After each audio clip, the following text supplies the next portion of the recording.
오늘은 3.1절 94주년이자 두레교회 창립 16주년입니다. 본래 16년 전에 구리 두레교회에서 두레교회가 3월 1일 그날은 3.1절 주일이었습니다. 창립했습니다마는 두레교회가 두레교회 창립 정신을 잘 지켜나가면은 구리 두레교회가 두레교회의 모체가 되겠지만은 창립 정신을 지키지 못하고 다른 길로 나간다면은 어쩔 수 없이 동두천 두레교회가 두레교회의 중심을 이어가야 될 것입니다. 저는 교회를 평생에 두 교회를 창립해서 목회해 왔습니다. 1971년 내가 30살 때 청계천에 활빈교회를 창립해서 27년간 목회해 왔습니다. 그래서 지금 남양만는 활빈교회가 5교회가 세워져서 자립하고 있습니다. 두 번째로 1997년 3월 1일에 구리의 두레교회를 창립을 해서 지금까지 왔습니다. 그런데 1971년 활빈교회를 창립할 때는 10월 3일 개천절이었습니다. 개천절이면서 주일이었습니다. 거기에 저는 영적인 의미를 부여했습니다. 개천절은 우리나라가 건국한 날 개천절인데 그 의미가 10개 하늘천, 하늘이 열린 날이다. 그래서 개천절이라 그러고 우리 역사가 시작된 날로 조상들이 정해왔습니다. 전 세계 나라도 많고 민족도 많지만은 자기 나라가 시작된 날을 우리처럼 하늘이 열린 날, 개천절 이렇게 이름 지은 나라는 한 나라도 없습니다. 유독 우리나라만이 나라가 시작된 날을 하늘이 열린 날, 개천절 이렇게 이름을 지었습니다. 그만큼 우리 민족의 기본 심성의 영성이 깊이 뿌리를 받고 있다는 생각이 되지요. 그래서 애국가를 지을 때도 우리가 기독교 국가도 아닌데 하나님이 보호하사 우리나라 만세 이렇게 가사가 들어가서 하나님께서 아이고 어쩔 수 없다. 이 나라는 복을 줘야겠다. 응? 모두 모이면 날 찾으니 내가 복을 안 줄 수 있겠냐?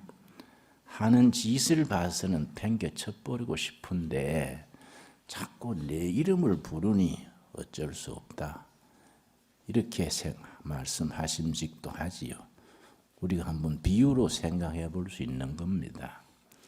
근데 구리 두레교회 창립할 때도 3.1절 주일날 창립 예배 드리면서 그때 설교 전문이 아예 인쇄로 남아 있습니다.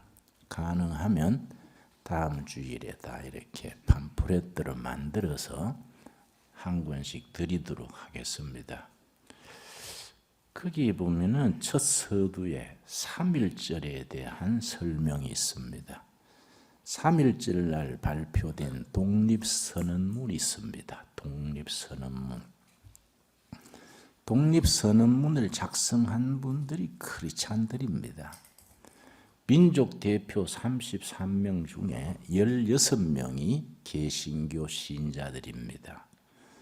그들이 독립선언문을 작성하면서 기본 흐름이 성경적인 정신을 바탕으로 하고 있습니다. 3.1절에 1919년 3.1절 정오에 파고다 공원에서 낭독되는 3.1절 독립선언문이 세 가지 정신을 기본으로 합니다. 시작이 어떻게 되느냐 하면 오등은 우리는 자에 이에 우리 조선의 독립국임과 자주민임을 선언하노라. 자주 독립국가, 자주 독립국가. 그때는 일본의 나라가 뺏긴 지 딱 10년 되는 때입니다. 1910년 10월 29일을 우리 국치일 그럽니다. 국치일. 일본의 나라가 뺏긴 한일 합방된 날. 부끄러울 치자지요. 국치일을 그러는데 그때로부터 딱 10년 되는 1919년 3월 1일에 독립선언문을 낭독을 하고 독립만세를 불렀는데 그 기세가 어느 정도였느냐 하면은 그때 인구가 1729만이랬습니다. 우리나라 전체 인구가 1729만. 지금은 남한만 해도 5천만, 북한은 2천만, 7천만이지요. 1728만 9만 인구 중에 3.1 만세 운동에 일본 경찰에 체포되었던 사람만 몇 명이냐? 83만 2천 명입니다. 83만 2천 명. 전 국민 중에 20명에 한 명은 체포가 돼서 옥살이를 한 겁니다. 대단한 숫자지요. 저 산골에 그런 거 모르고 있는 국민까지 다 합쳐서 1729만 중에 83만 2천 명이 체포가 돼서 뭐 며칠이든 몇 년이든 옥살이 했다는 것은 세계에 그런 역사가 드물지요. 근데 3.1 만세 운동이 우리 한반도에서 일어난 그걸로 끝난 게 아닙니다. 아시아 역사에 큰 영향을 끼쳤는데 1919년 3월 1일 조선반도에서 3.1 만세 운동이 일어나니까 거기에 자극을 받아서 중국에서 5.4 운동이 일어났습니다. 5.4 운동. 같은 1919년 5월 4일 북경대학을 중심으로 일어난 운동이 5.4 운동인데 5.4 운동은 조선의 3.1 만세 운동에 자극을 받아서 저 조그마한 나라 조선이 일본 경찰 군대 앞에 맨몸으로 던지는데 우리 중국이 이럴 수 있느냐. 5.4 운동 일어나서 중국 역사가 현대사로 바뀌는 전환점을 이루었습니다. 그 뒤에 9월 달에 말레이시아에서 독립운동이 일어났습니다. 아시아로 퍼져나간 겁니다. 우리는 조상들의 그런 업적에 대해서 긍지를 가지고 자랑스럽게 생각을 해야 되는데 강남 지역에서 지난해 조사한 바에 의하면 초등학교 학생들 중에 3.1 운동을 아는 사람 조사를 하니까 10%예요. 10%. 10명 중에 1명만 3.1절이 우리 독립운동이었다. 10명 중에 1명만 아는 겁니다. 그러니까 이 우리가 역사 교육이 이건 엉망이지요. 조상의 뿌리를 모르고 그냥 잘 먹고 잘 산다고 되는 게 아니다. 우리가 잘 먹고 잘 살다가 비만 걸리고 당뇨병 걸리고 고혈압 걸리는 겁니다. 우리가 우리 결의의 긍지, 역사, 자존심, 민족 정기를 알아야 이게 우리 신앙과 합쳐질 때에 거기에 역사가 빛을 발하는 겁니다. 우리 성경과 우리 성경과 우리 민족의 역사가 참 관계가 있는 것이 3.1 운동 그 독립선언문 자체가 성경적인 바탕에 서서 첫째는 자주 독립정신, 두 번째는 더불어 사는 공동체 정신, 세 번째가 뭐냐 하면은 비폭력 무저항주의입니다. 마태복음 산상수훈에 나오는 원수가 네 뺨을 때리거든 오른뺨을 때리거든 왼뺨을 대주라. 오리를 가자거든 십리를 가져라. 원수를 위하여 기도하라. 이게 아주 딱 배어 있는데 우리 민족 대표들이 그 3.1 독립선언문 말미에 가서 전 동포들에게 뭘 부탁했느냐 하면은 소위 말하는 비폭력 무저항주의입니다. 우리 인도의 간디가 비폭력주의로 유명합니다만은 인도의 간디가 비폭력 운동을 일으킨 것은 3.1 만세 운동 3년 뒤입니다. 3.1 만세 운동은 1919년인데 간디가 비폭력 운동을 주장하기 시작한 것은 1922년 3년 뒤입니다. 그러니까 우리 조상들이 얼마나 성각자적인 그런 경륜을 가졌는지 알만하지요. 그 뭐라고 썼느냐 하면은 어떤 일이 있어도 일본인들을 모욕하지 말라. 돌을 던지지 말라. 주먹으로 때리지도 말라. 그런 행동은 야만인들이나 하는 짓이기 때문이다. 독립운동을 하면서 일본 사람을 모욕하지 마라. 때리지도 마라. 욕하지 마라. 절대로 폭력을 쓰지 말라. 참 고상한 생각이지요. 굉장한 도덕적인 깊이가 있습니다. 전 세계에 그런 독립운동이 잘 있습니까? 우리를 억누르는 일본을 까부수자. 여러분, 내 친구가 북한에 평양에 봉숙교회라고 있습니다. 6.25 나던 해 북한에 교회가 2,830교회가 있었는데 다 없어지고 평양에 봉숙교회 한 교회가 있지요. 내 친구 목사가 갔다 와서 나한테 일러주기를 평양 가서 봉숙교회 갔었는데 그 목사 설교하는 게 정말로 우습더라. 그래서 뭐라 하던데 그랬더니 예수께서는 이웃을 사랑하라 했습니다. 그러나 미제국주의자야 사랑할 수 있습니까? 까부시야지요. 그렇게 설교를 그래야 그래요. 그래서 참 웃을 수밖에 없었다 그랬는데 우리 3.1 만세 운동 성각자들은 그게 아니에요. 까부시라가 아니고 쫓아내라가 아니고 일본 국민도 우리하고 같은 인간이다.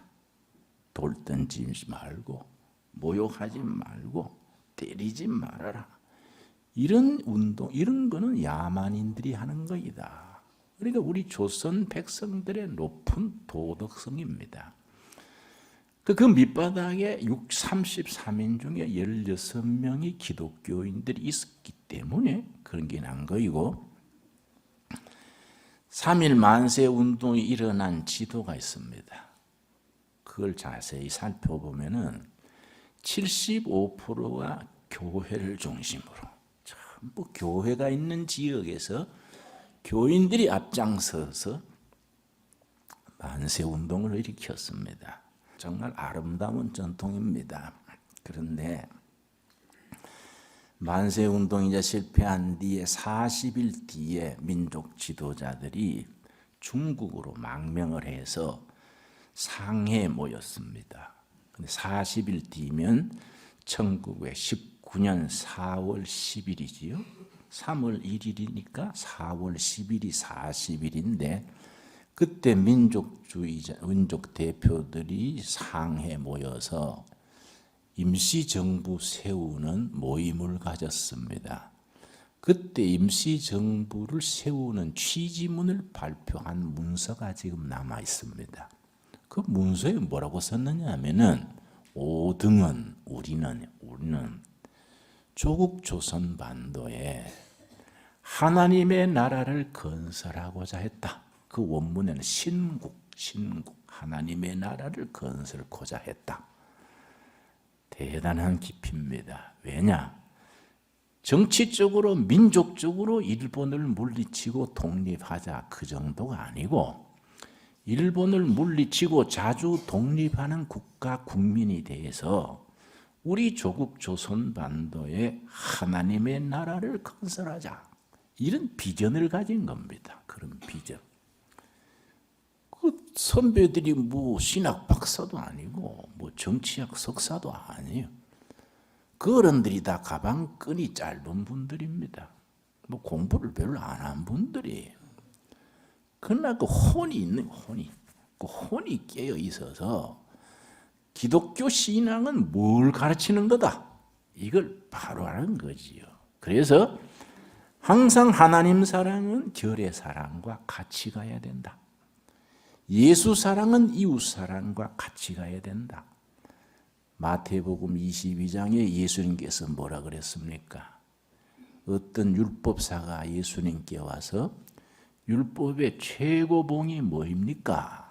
그런 식으로 물었을 때에 위로 하나님을 사랑하고 아래로 네 이웃을 사랑하라. 이게 모든 율법과 선지자들의 가르침의 완성이니라. 그렇지 않습니까? 위로 하나님 사랑, 아래로 결의 사랑. 예수 사랑, 이웃 사랑. 우리 교회 사랑, 동포 사랑. 이건 한 신앙, 한 가슴, 한 비전으로 나가는 겁니다. 우리 선배들의 그런 성경적인 바탕에 선 복음의 신앙과 역사의식, 이게 같이 나가야 되는데 우리 후손들이 참 좀스러워요. 그런 정신을 이어받지 못하고 그냥 예배당 안에 모여서 목사, 장로, 교인끼리 우리끼리 아멘 그러고, 예배당 밖에 세상은 독재를 해도 공산당이 돼도 뭘 해도 그냥 예배당 안에서만 그래 있으면 안 된다 이지요. 교회 안에서 구원받은 신앙을 가지고 자기가 복음의 능력으로 변화돼서 세상을, 나라를, 백성들의 삶을 변화시키는 신앙으로 이게 성화가 되고 넓혀져야 예수님이 기뻐하시는 교회 아니겠습니까? 그래서 16년 전에 구리의 두레교회를 시작할 때 선포한 것이 그거지요. 3.1 만세 운동의 3대 정신, 자주 독립 정신, 평화 정신, 평화로운 공동체 정신, 그리고 비폭력 무저항 정신, 이런 걸 바탕으로 해서 우리가 정말로 선배들의 그런 애국심과 신앙심을 이어받아서 나라 걱정하고 통일을 위해서 중복기도하고 상처받은 청소년, 상처받은 가정들, 노인들 예수님의 마음으로 품어주고 이런 걸 하는 교회가 대장이에요. 그렇게 하려면 전국을 다 상대할 수는 없으니까 교회가 있는 지역사회를 대상으로 그 일을 해야 된다. 그래서 지역사회를 섬기는 교회, 그거 아주 분명하지요. 우리는 동두천에 있으니까 동두천을 우리가 책임진다. 이런 정신을 가져야 된다 이거지요. 그러면 동두천에 있는 교회는 동두천 시민을 책임진다. 이걸 가지고 역사의식이라 그러고 역사적인 소명감이라 그러고 역사에 대한 책임 그래. 영적 책임. 근데 책임이란 말이 아주 영적인 단어입니다. 영어로는 책임이 responsibility, 그 책임인데 이런 단어를 합성어라 그래요. 두 단어 이상이 합해져서 한 단어를 이룰 때 합성어라 그럽니다. responsibility, 책임은 response 더하기 ability요. response는 뭐이냐? 반응, 응답. ability는 능력이에요. 뭘 반응하느냐? 하나님이 나를 통해서 이 땅에 이루시고자 하시는 하나님이 나에게 맡긴 사명이 뭐이냐? 거기에 내가 아멘, 내가 여기 있습니다. 나를 보내소서. 이사야 선지처럼. 이게 리스판스예요. 리스판스. 하나님이 두레교회를 통해서 동두천시, 양주시, 이 시대, 이 땅에 뭘 이루시기를 원한다. 그걸 잘 깨달아서 아멘, 우리가 열심히 그 하겠습니다. 그렇게 리스판스, 반응하는 어빌리티, 능력이 책임이다. 이걸 일컬어 크게 역사의식이라고 그렇게 말하는 겁니다. 3.1절 같은 이런 뜻깊은 절을 맞을 때마다 우리 선배들이 그때 일본 군대가요 700만이랬습니다. 700만. 일본 군대가 군국주의가 돼가지고 700만 군대가 조선 사람이 무저항주의로 그렇게 독립운동한다고 되겠습니까? 안 되는 줄 알지만은 그냥 목숨 걸고 부르짖은 거예요. 우리 역사에 3.1 운동이 없었으면 우리가 얼마나 부끄러운 나라가 됐겠습니까? 3.1 운동에 피 흘리고 이런 게 있었기 때문에 2차 대전 후에 독립된 겁니다. 우리 비슷한 케이스가 북유럽에 핀란드라는 나라가 있고 에스토니아라는 나라가 있습니다. 발틱해 바다의 양편에 있는데 같은 민족, 같은 땅의 크기, 비슷한 숫자입니다. 그런데 핀란드란 나라는 인구 500만인데 끊임없는 투쟁, 자주 독립을 위해서 목숨을 던졌습니다. 독일 히틀러 군대가 얼마나 잔인합니까? 독일 히틀러 군대가 왔을 때 마지막까지 투쟁했습니다. 스탈린 군대가 와가지고 완전히 그 나라를 합하려고 무자비하게 침공했습니다. 근데요, 그 눈이 많은 나라거든요. 핀란드 사람들이 흰 옷을 입고요. 머리 모자부터 신발까지 다 흰색을 입고 총을 딱 들고 눈에 엎드려 있는 겁니다. 그 러시아 군들이 와가지고 눈인지 사람인지 안 보이잖아요. 옆에 오면 쏘는 겁니다. 그 막강한 히틀러 군대가 나중에 아이고 그만 싸우자. 우리 화평하자. 너 독립 인정해 줄게. 그랬습니다. 히틀러가 올 때도 스탈린이 올 때도. 그래서 지금 핀란드는 국민 소득이 4만 불이요.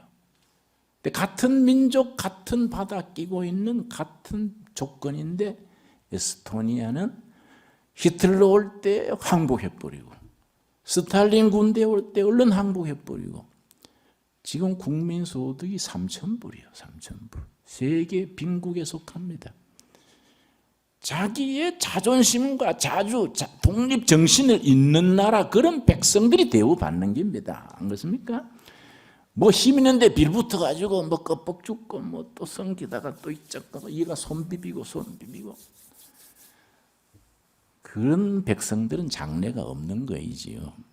그래서 우리가 우리 후손들한테 청소년들한테 우리 조상들의 그런 정신을 가르쳐야 되고 적어도 우리가 예수 믿는 크리스찬이라면은 성경에 그런 것을 확실하게 가르쳐 준다는 것을 몸으로 삶으로 가르쳐야 돼요. 독립운동하던 우리 선배들은 그렇게 한 거 아닙니까?